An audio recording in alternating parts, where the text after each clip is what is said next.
এশার নামাজ পড়ে কেঁদেছো, বান্দা নামাজের মুসল্লা যখন বসে যাও, আমি আল্লাহকে তোমরা বারবার বল, আল্লাহ গো আমার গুনাহ মাফ করে দাও, তারপরও আমি তোমাদের গুনাহ মাফ করে নিই।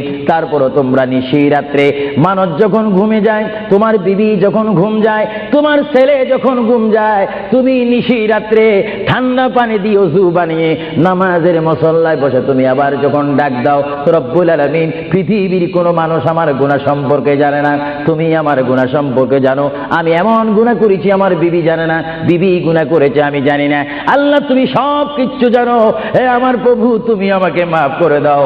আমার আল্লাহ বলে, তারপরও যদি তোমাদেরকে আমি মাফ না করি, তারপরও বান্দা তোমরা আমার রহমতের দরজা থেকে ফিরে যাইও না। আমি তোমাদেরকে হুকুম দিচ্ছি, ওয়ালাউ আন্নাহুম ইয যালামু আনফুসাহুম জাউকা, বান্দারে যদি গুনাহ করে ফেলো আমার রহমত থেকে মুখ ফিরিয়ে তুমি চলে যাইও না। বান্দা, আকাশ পরিমাণ যদি গুনাহ করো, পাতাল পরিমাণ যদি গুনাহ করো, সাগরের পানি পরিমাণ যদি গুনাহ করো, পাহাড় তুলনায় যদি তুমি গুনাহ করো, আমার দরবার থেকে তুমি নিরাশ হইও না। বান্দা, আমি তোমাকে একটি রাস্তা পাঠাই দিচ্ছি, একটি পথ তোমাকে আমি দেখাই দিচ্ছি। সেই পথটি কোন পথ তোমরা জানো? ওয়ালাউ আন্নাহুম ইয যালামু আনফুসাহুম জাউকা, বান্দারে যখন তোমরা বরবাদ হয়ে যাবে তখন তোমাদেরকে একটা পথ আমি তোমাদেরকে দেখাই দিলাম, সেই পথটির নাম হচ্ছে আমার রাসূলের মদিনা। জোরে বলেন সুবহানাল্লাহ। বান্দা, আমার নবীর দরবারে গিয়ে কেঁদে কেঁদে তোমরা বলো, ইয়া রাসূলুল্লাহ, ইয়া হাবিবাল্লাহ, আয়া আকা ইয়া রাসূলুল্লাহ। আল্লাহ কোরআনে বলেছে, ওয়ালাউ আন্নাহুম ইয যালামু আনফুসাহুম জাউকা ফাস্তাগফিরুল্লাহ ওয়াস্তাগফার লাহুমুর রাসূল।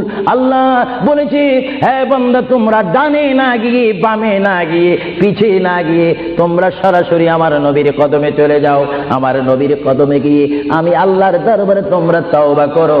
তওবা করতে করতে তোমাদের চোখের পানি যখন বাইর হয়ে যাবে, আর ওই মুহূর্তে যদি আমার বন্ধু যদি তোমাদের জন্য আমার দরবারে সুপারিশ করে, আমি আল্লাহ তোমাদেরকে ওয়াদা দিয়ে দিলাম, গ্যারান্টি দিয়ে দিলাম, আমার রাসূল যদি তোমাদের জন্য আমার দরবারে সুপারিশ করে, সঙ্গে সঙ্গে বান্দা তোমার অতীতের জীবনের কবিরা সগীরা গুনাহ মাফ করে দিব। জোরে বলেন সুবহানাল্লাহ, আরো জোরে বলেন।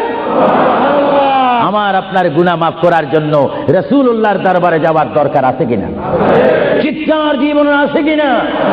এটা কোরআনের অপব্যাখ্যা নয়, কোরআন শরীফের আয়াত। ওয়ালাউ আন্নাহুম ইয যালামু আনফুসাহুম জাউকা, যারা তাফসীর পড়েছেন, তাফসীর জালালাইন পড়েছেন, টাইটেল পড়েছেন, বুখারী পড়েছেন, মুসলিম পড়েছেন, ইবনে মাজাহ পড়েছেন, সিয়াসিত্তা পড়েছেন, হাদিস পড়েছেন, ইজমা পড়েছেন, কিয়াস মেনেছেন, উসুল মেনেছেন, বালাগাত মেনেছেন, মুনতিক মেনেছেন, শরীয়ত বুঝেছেন, তরিকত বুঝেছেন, হাকিকত বুঝেছেন, ইলমে লুদুনি পেয়েছেন, ইলমে তাসাউফ মেনেছেন, তারা অবশ্যই স্বীকার করবে মানুষের একমাত্র মুক্তির স্থান, পরিত্রাণের স্থান, আসলের স্থান, নাজাতের স্থান, আল্লাহ পাওয়ার স্থান মুহাম্মদুর রাসূলুল্লাহ কদম মুবারক। চিৎকার দিয়ে বলেন সুবহানাল্লাহ।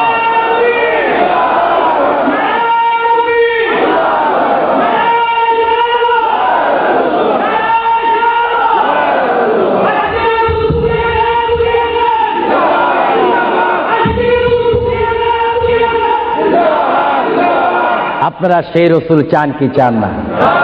অবশ্যই চাইবেন, না চাইলেও চাইবেন।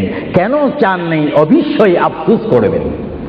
কারণ পৃথিবীতে সন্তান রয়েছে, বিবির জন্য স্বামী রয়েছে, স্বামীর জন্য বিবি রয়েছে, সন্তানের পাশে মা রয়েছে, মায়ের পাশে সন্তান রয়েছে। এটার নাম দুনিয়া। আর দুনিয়া ও মাজরাতুল আখিরা। কিন্তু এই দুনিয়া যেই দিন জীবনের সমাপ্তি, বিদায় ঘন্টা বেজে যাবে, সেই দিন সন্তান ইচ্ছা করে মায়ের পা ছেড়ে দিবে, পিতা তার মায়ের সামনে থেকে চলে যাবে, এমনি ভাবে সবাই বিচ্ছিন্ন হয়ে যাবে, সব চলে যাবে। একমাত্র সাথী হবে, আপন হবে, বন্ধু হবে, কবরের সঙ্গী হবে। সবাই বলেন মুহাম্মাদুর। আরো জোরে বলেন না মুহাম্মাদুর। আপনারা সেই রাসূল চান কি চান না?